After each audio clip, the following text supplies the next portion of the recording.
What's up, everybody? I want to talk to you really quick from this topic that may shock you. When I knew I loved my wife and it wasn't the wedding day.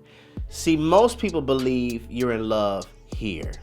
Don't we look cute? This is our engagement photo. Yeah, and here's another one. Yeah, it looks like admiration in her eyes, and I'm looking like, yeah, I'm about to be this kingdom leader.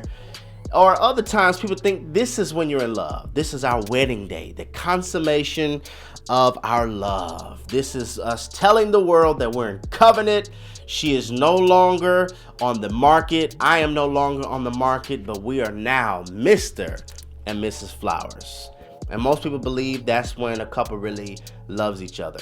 Now, when we were in counseling, our pastors kept telling us this: you guys don't love each other yet.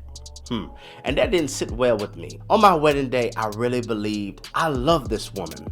But half a decade later, being married, I recognized what I was really saying was I feel I have the capacity to love this woman, right? Because love is patient, love is gentle, love is kind, love is long-suffering, love does not keep a record of wrongdoings. I really didn't have a chance to experience all of those dynamics in the courtship phase. I didn't really have to be long-suffering because everything was cute, It's this huge infatuation stage. You're so excited. There was really no arguments when we were courting. I mean, we dealt with real issues. We dealt with our ugliness, but we really had peace. When you get married, you see so many dynamics. And I remember as we were preparing for the birth of our first child, my beautiful baby girl, my daughter, this is her. I'm that daddy. I be praying like, Lord, come get us before she start liking dudes. Just come get us, because I don't want to shoot nobody. I do not want to go to jail. I'm going to be that daddy. I'm going to be that daddy. I'm going to hunt you down. I'm going to know your social security. I'm probably going to ask to see your birth certificate. I'm just that daddy. I'm going to be that crazy local daddy. Like, y'all pray for a brother. But anyway, as we were preparing for the arrival of our daughter, I did everything a Christian man would do. I'm laying hands on my wife's stomach every night. I'm praying for my daughter's purpose, praying that God would use her mightily. I'm even cracking open the Bible, y'all. I mean, I had like a verse a day over my daughter. I'm quoting this verse: she will be the head and not the tail, above and not beneath. Hey, I'm just believing all this stuff of my daughter. And then I began to pray, Father, I thank you that there'll be no birth defects. Thank you that we'll have an easy, smooth sailing delivery process, that we won't have any emergencies. But everything I prayed against happened. We're at the 40th week. She's still not here.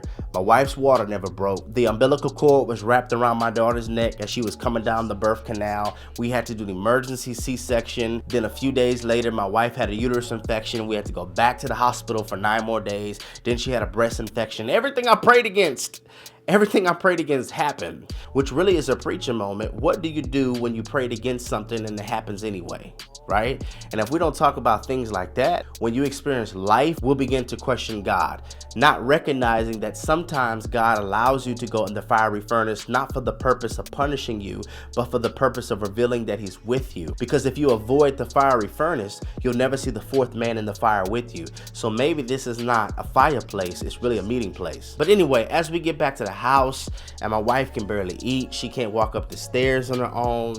She can't go to the bathroom on her own, can't shower by herself. It hit me like, wow, I have to cook, clean, bathe her, help her to the bathroom, warm up the baby's bottle.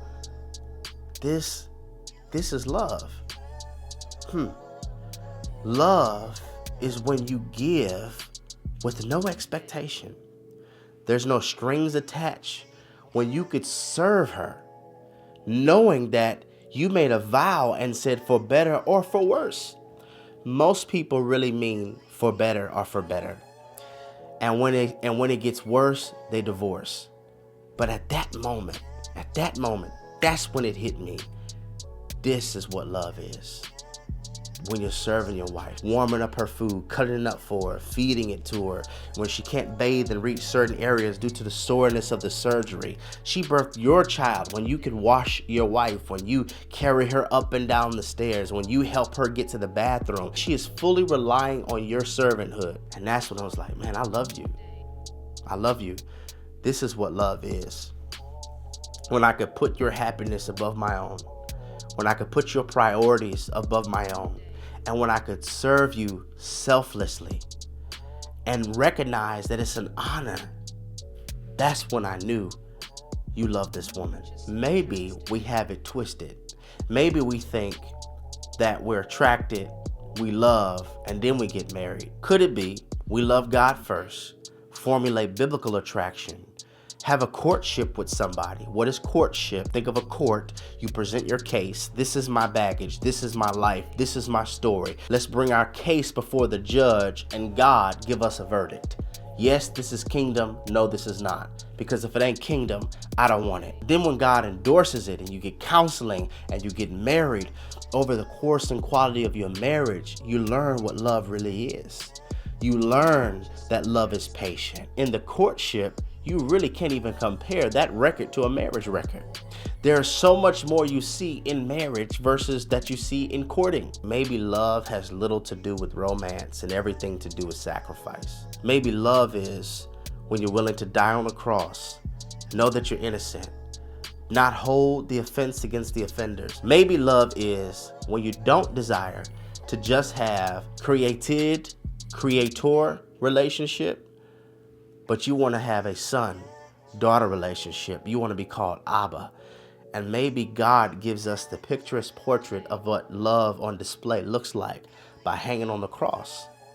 And maybe you know you're in love when you're willing to sacrifice and serve somebody else, even when they can't extend you a hand. Maybe love is being able to put somebody else above yourself and not have an attitude of boasting how much you do. You do it because you really want to make their life better. Just a thought. Redefined TV, where we are redefining relationships righteously.